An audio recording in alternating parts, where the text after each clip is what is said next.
Well, welcome to this week's Walk Through Voices. If you're reading with us through the Daily Walk reading schedule, you know we're reading Ezekiel chapters 1 through 28 this week. Ezekiel is the third of the major prophets that we're reading. We've read Isaiah and then Jeremiah and then Ezekiel, and you're going to hear some familiar themes really throughout all of the prophetic literature in the Old Testament, these themes about warning and turning the hearts of the people back towards God, and judgment is going to come, or judgment has come because of the people's rebellion. Ezekiel is actually in exile. He was one of the first group who was taken into Babylon in the year 597 BC. And so Ezekiel is actually in Babylon. We learn in chapter 1 he's 30 years of age, which is important because Ezekiel, in addition to being a prophet, was also a priest. And it was around the age of 30 where the priest would have begun to become active in their priestly duties. And so here is Ezekiel. His whole life has been lived in anticipation of serving as a priest. And now, because of the people's rebellion against God, Ezekiel is in a foreign land, unable to fulfill his priestly duties.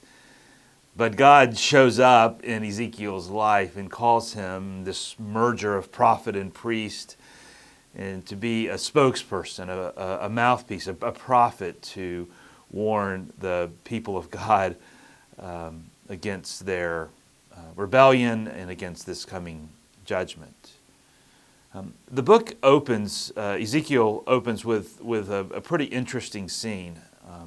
Ezekiel sees this vision, it's this throne, and chapter 1 is this full description of everything that Ezekiel sees, and we're told at the end of chapter 1 that it's the glory of the Lord that Ezekiel sees in this vision that he has, which is interesting because the language of the glory of God that's described in Ezekiel 1 is typically reserved for the glory of God at the temple or on the ark.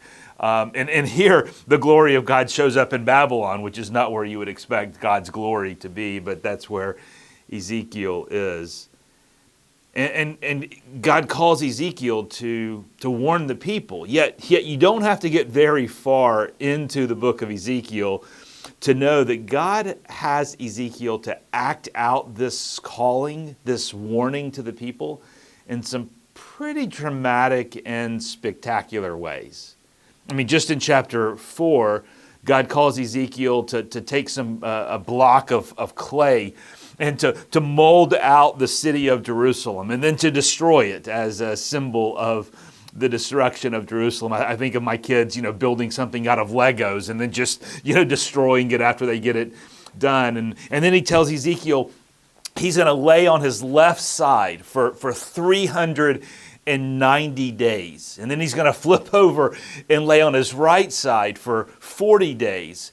And he gives him some very specific instructions about setting up his food and his water during that time. And yet, as a way of prophesying to the people about the unclean and detestable food that they're going to eat in exile if they don't turn their hearts back to God, he tells Ezekiel to cook his meals on cow dung.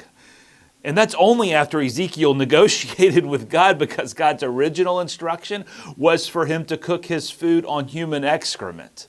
I mean, it's a crazy chapter that you see where Ezekiel is acting out this prophetic warning to the people.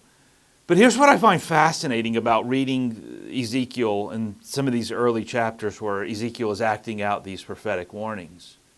God is pretty clear to Ezekiel that the people aren't going to listen. The people are stubborn and stiff-necked, and they're not going to turn their hearts back to God. So here's Ezekiel. For 390 days, he lays on his left side and cooks his food on cow poop. And then he flips over and does the same thing on his right side for another 40 days, all the while knowing that the people of God aren't going to turn their hearts back to him. Just imagine being Ezekiel, knowing what he knows, having heard from God about the people's unwillingness to turn, yet still acting out these prophetic acts. Now, I want to be super careful to not over-apply the specific call in Ezekiel's life with something more general for our lives as Christ followers today. But as I read through Ezekiel and I was thinking about what Ezekiel knew and what Ezekiel did, I found there to be a pretty healthy reminder for us.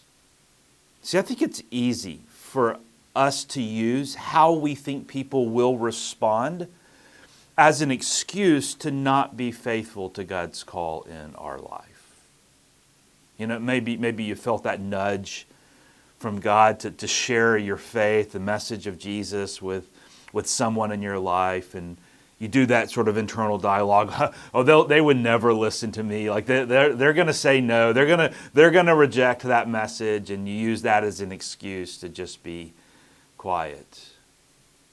Or you feel that prompting from God to speak truth into somebody's life that you see drifting into sin, and you just begin to think, well, they're not going to listen to me. They're stubborn. They're set in their ways. What's the use?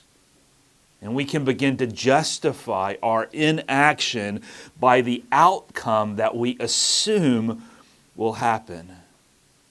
And yet I read Ezekiel and I see this prophet who knew that it was not going to turn things around, yet he was still faithful to the call of God in his life, regardless of how uncomfortable or how crazy that call of God was. Can I encourage you with this reminder that I found helpful in my life as I read Ezekiel this week? God doesn't hold us accountable for how someone responds when God calls us to deliver a message of hope or truth. He simply holds us accountable to being faithful to the call of God in our lives. He doesn't hold us accountable to how somebody's going to respond. He holds us accountable to simply be faithful. And I hope that encourages you, as it did me, to live out faithfully the call of God in our lives today.